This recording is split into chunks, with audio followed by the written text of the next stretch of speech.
Rise up, live joy your way. From emotional intelligence through cognitive distortions, certified life and wellness coach Kamini Wood is on a mission to help people see the magnificence of their own unique human spirit. Through these small bites of self-visualization and self-confidence, you can have healthy relationships, success in business and career, and live the life you want to live. Rise up, live joy your way. Hi there, and welcome back to another episode of Rise Up, Live Joy Your Way. Whether it's morning, afternoon, or evening, thank you for spending some time here with me. And today I want to talk about where we are currently, at the time of this recording. We're entering into the May-June era, and we're getting ready for a lot of seniors to be graduating high school. And, it's a special time for the seniors, and it's a special time for parents. So maybe you're already in it. Maybe it's just around the corner. Maybe this is something that it resonates with you because you've been through it. But I want to just hold space today for both the teenager who's trying to be brave and the parent who's quietly maybe falling apart on the inside while smiling on the outside. Because let's be honest, this transition is a really big one. It's an awesome one, and it's also a bittersweet one. It's one that I know well. My older, out of my children so far, I've had three who've left the house and gone on to the next big thing for themselves. And I just feel like sometimes we don't talk about all the emotions that come with it, both for the senior and for the parent. So let's start with your teenager. They're about to step into the unknown, and a lot of them are really, really excited. But it doesn't mean even those that are excited aren't a little scared and a little bit unsure and uncertain. And then we also have the teenagers that are a little bit, they're a little nervous. They're not feeling quite ready for what's coming next. And they might feel that pressure to have it all figured out. They might feel that pressure of, what they're going to major in, what's next, who they're supposed to be, how are they going to succeed in this new environment where nobody knows them. And there's a lot of uncertainty and a lot of anticipation. And so for some, they handle it, or at least on the outside, they're super excited and they're just ready to go. And for others, maybe anxiety might be masked as apathy or not really being super interested, or just kind of saying, yeah, it's fine, everything's fine.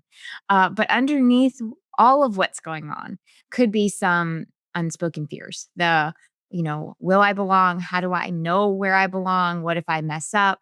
What if I lose myself trying to fit in?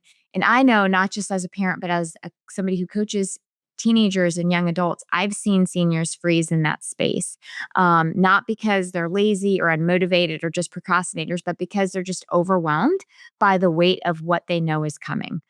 Sometimes it shows up in irritation, sometimes it's resistance, sometimes it's detachment, and a lot of times it's, as I mentioned, that the apathetic, the everything, it's fine, not really feeling or showing any engagement with much. And part of it is that they are losing that piece of their childhood. They're in that weird space of stepping out of childhood and embracing their agency and autonomy as their own adult self. But let's also talk about us parents, right? You're so proud. This is what you've been working towards with your kid. You're cheering them on. You're posting those cap and gown photos.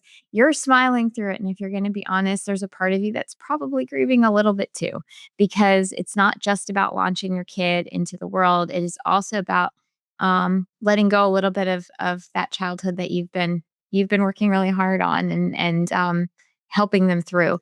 And there's no guilt in some of those feelings of grief and loss, and there's no guilt in soaking up every last moment. It's just, we as parents have a fear around some of this as well. Is our child going to be okay? How do we know that they're going to be fine? Confusion also for yourself about who you are now outside of maybe being mom or dad, and having everything be about your kid. And you know what? This doesn't mean that there's something wrong with you or that you're weak or anything like that. It's evidence of how much you've loved and how much you've given. And it's not just their next chapter, it's your next chapter too. And you're transitioning from one way of showing up as parent to another way of showing up as parent, right? And that shift is not an easy one. It's not one that is that should be taken lightly. So, how do we support our teenagers without smothering them? And I want to say that this one gets tricky. I know this from a personal perspective as well. Your child is on this edge of the new chapter, and your instinct as a parent might be to step in and fix or remind or prepare for every possible scenario because that's how we are. We're programmed as parents most often. But what we really need to do as parents is hold this space for our kids and not necessarily fill it. So, it's important to maybe normalize their fears, normalize the uncertainties, acknowledge that they may be feeling nervous, acknowledge that new beginnings can feel uneasy, they can feel messy, and instead of assuming that what's going on, ask questions. What are you excited about? Is there something that is stressing you out? What is stressing you out? And let them solve some of the smaller problems so that they start building this confidence, right? So things like picking out their room for the next year. While we want to help and support, it's also important for our teenager to have some agency on doing that research and figuring out what dorm they want to live in, because it's not about fixing it or solving it for them. It's about encouraging them to realize that they have the ability to solve some of these things themselves.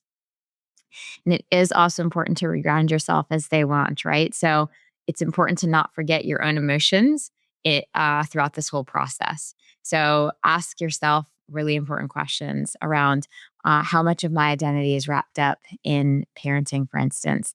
What am I maybe now ready to reclaim as I launch my child off to college? What am I maybe ready to reclaim for myself? And how can I model emotional courage through this transition by showing up and working through my emotions? I'm also modeling that for my child, because even though your child is basically launching off into their young adulthood and into their own, they're still watching you and they're learning how you adapt. And so when you give permission, you give yourself permission to feel, you're actually giving them permission to feel too. And that teaches them that it's okay to have the feelings that they have in terms of all of the emotions that come up with this transition, because life transitions do involve a lot of emotions, a lot of change. So whether you're the senior stepping out or the parent holding on, it's really important to take some time to reflect and to name what it is that you're feeling. So, as you go through this, really take time to either sit down and journal or at least acknowledge for yourself, because the emotions that you're feeling are not weaknesses. They are they're really part of your own humanity and the recognition that you are growing and evolving. So allowing space for those feelings is so important. If you'd like to talk with me about how coaching can support you through either this transition or other transitions that you're going through, feel free to book a time with me anytime at coachwithkamini.com. And until next time, stay well. Thank you for listening to Rise Up, Live Joy Your Way.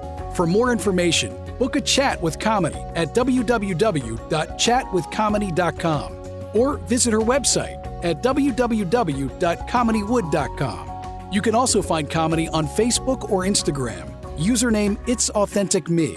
Thank you for listening.